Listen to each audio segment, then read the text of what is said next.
Good evening, everyone. Good evening. It's a beautiful event to be at, you know. There's a lot going on in the world, and a lot of it doesn't have to do with beautiful women and beautiful gowns and smiling faces. So I'm really happy to be here tonight. Thank you, Mike.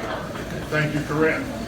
I was asked to read this, thank you, from Anthony Gardner, who is an executive with the 9/11 Memorial. It says, hi, Reverend Bill. No, not that part. Okay, here we go. I'm sorry that I cannot be with you tonight as you celebrate Mike Dempsey's receipt of the Mission B Worldwide Forgiveness Award. Mike's dedication to the September 11th Education Trust, to the broader 9/11 community, and all touched by tragedy is nothing short of remarkable. I can't say I recall the exact moment when I met Mike because I feel like I've always known him. These past 17 years, Mike has been there, always willing to lend his expertise, lead a program like our September 11th Oklahoma Exchange, bring donors to our cause, or do the occasional media interview in the early morning hours to promote our efforts. The way he has harnessed his 9/11 in Las Vegas experiences to help others around the world is truly inspiring.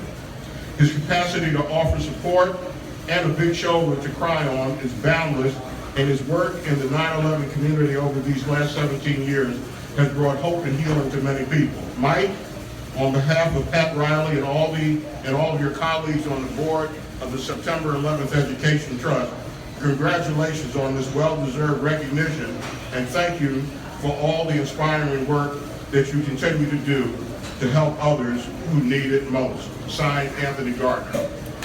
Thank you, Reverend Bill. You know, I've known Mike for about 17 years. And somebody asked me one day, they said, do Reverends always wear Nikes? So I explained to them, I hang out with Mike Dempsey, and if you hang out with Mike Dempsey, you need Nike. Because he's a man that makes a lot of moves at any time. And some of them have been to save his life. Tonight, as I think of Mike, I have friends in Oklahoma, we have friends in Oklahoma who love him. Mike and I have been at that Oklahoma City Memorial more times than I can count. I've just come from my 17th year. I've just come from my 17th year with 9/11 families at the memorial, hugging them, encouraging them, reminding them I'm still praying for them.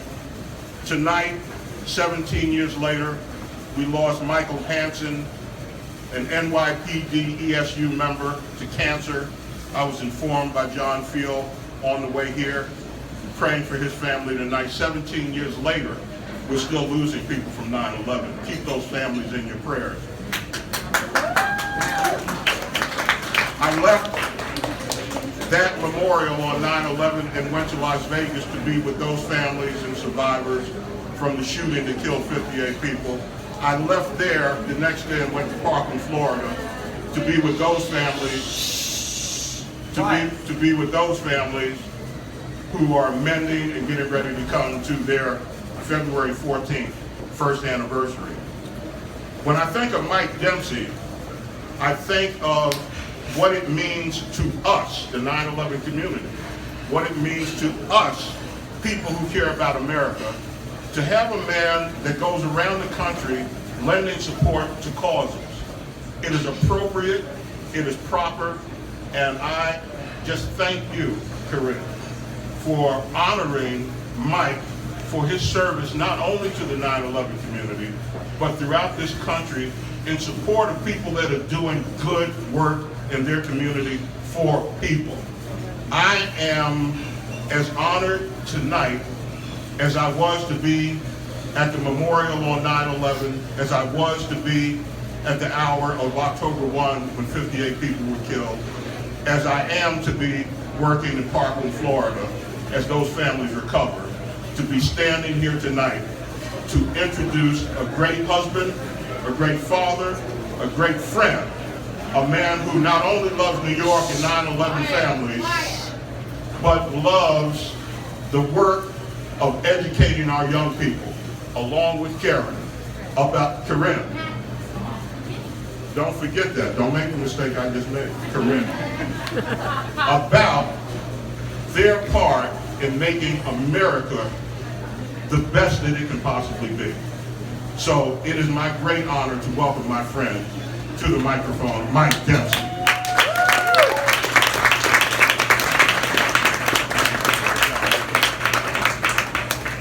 Thanks, everybody. I know I'm on limited time here. I didn't get an actual window time. I'm usually pretty unfiltered. I'm going to keep 5 minutes. That's going to be very difficult for me to do, but I'm going to do my best. Okay. Usually I talk loud, but I'm going to speak into the mic so everybody hears me. But just so and Reverend is a very tough act to follow, so I'm going to do my best as well. But I want to thank first by thanking Monica, Corinne, all the board members and all the advisory board members for Mission B for what they do. They do a great job, and a lot of hard work goes into all this planning for this event and all the programs that go on around the year. So thanks to everybody here, especially you, Corinne. Monica, I've known for about 17 years, I think it's been now, and that was my first, obviously in the early days after 9/11, we were all trying to find our ways in terms of healing, and I'll be honest, I mean, for me, it might have been survivor guilt. I was literally under the point of impact in the second plane. I was injured, hospitalized, but a lot of people passed on that day, and I felt very guilty that I survived. And I found healing through helping others. So that was my mission, my path to pay it forward. And my friends at Cantor Fitzgerald that lost all their employees on 9/11, I've done a lot of work with them over the years to pay it back to other charities. So it's not just my own 9/11 charity that I try to support, but I try to help other charities. So I do a lot of work, and Mike and Reverend Bill and a lot of people here know I do a lot of work around other sports-related charities, education, anything that helps kids.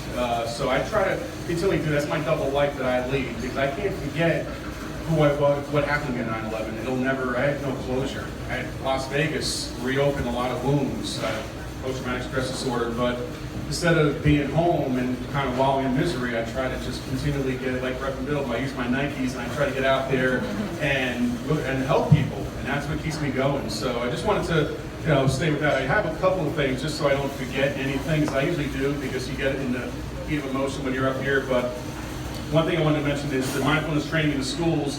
Very important course for me, because my daughter, my 16-year-old daughter next month, she's special needs, and when you're a special needs child, you unfortunately go through a lot of bullying in schools, a lot of isolation, and I'm planning a Sweet 16 party for her, and I sent out an invite. I have Brett Michaels, a big singer that's going to be performing, and barely any parents RSVP'd.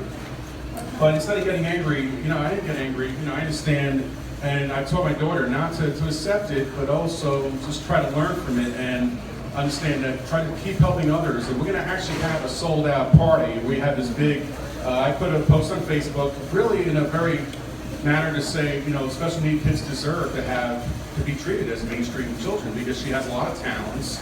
And I'll tell you what, everybody's rallied, and now we have the bigger party. Now I don't know how I'm going to afford it now, because I have a lot of, so I didn't think about the budget, but it's all good. But she's going to have an amazing time, and we didn't focus on anger. I told Kelly, look, this is something you got to deal with in life, and you got to learn to. I could have been angry about the terrorists, the people who flew planes into the building. I could be angry at the shooter in Las Vegas, but you can't live your life like that. And I've learned to channel it and harness it for hoping for good and compassion. So I think the training, mindfulness training, teaching kids, unfortunately a lot of times parents don't do the job that they should be doing in teaching the kids the right things. So the fact that the training that goes on in schools to teach the kids compassion, values, that is so critical. So I commend what with the training and mindfulness training that you're doing, Corinne, a lot of schools, the outreach you have, because I think kids need more of that these days. So, and it's funny because yoga, I'm an ex-football player, and I never thought yoga would help me, and I've actually been working with a professional wrestler, Diamond Dallas Page, this big guy that wrestled years ago, and I'm doing yoga. We're helping NFL players and wrestling, and also guys like myself that have post-traumatic stress disorder and brain injuries. I had 4 concussions playing football, and I had a cracked skull on 9/11. So I've had 5 severe head injuries, and as you get older, you need things that help your brain. And I've had a lot of benefits from some of the stuff myself. So I'm actually getting a lot of benefit out of the group myself, so thank you for that. So I'm going to close with an award forgiveness. You know, when I said, well, I'm getting a forgiveness award, is this really something that I deserve? But, you know, I was trying to think of something to really capture that, so I'm going to read. I usually don't read from comments, but I want to make sure I kind of bring it all to life here. And I've been thinking a lot about redemption lately. Can we really atone for our indiscretions or mistakes? Are we ever capable of real change? The story of redemption is quintessentially American. We sure look at people's second chances. A recent example is Tiger Woods. He was surrounded by fans as he won the FedEx Cup after a 5-year drought. He had a very messy divorce, as we all know, prompted by his infidelity. But should we forgive Bill Cosby? Should we forgive Michael Vick, who served time in prison with the dogs? Mike Folksky and I have a very good friend, Jim Leyers. He was a New York Yankees World Series hero.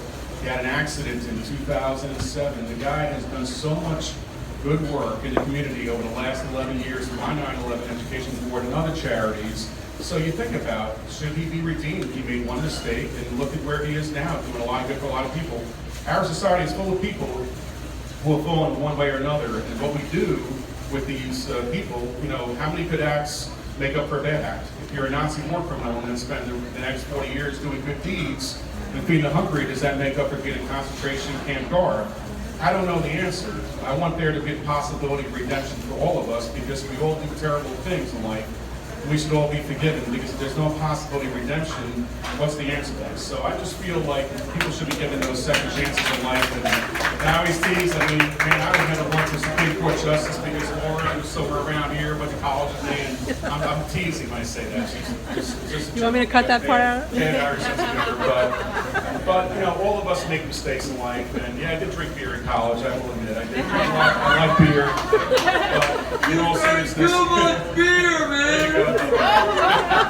so it's all good. But in all seriousness, I'm just gratefully honored for being here tonight in front of all of you. And I will continue. I've been to my mission, and like Reverend Bill has been here for 17 years with the families and survivors and first responders.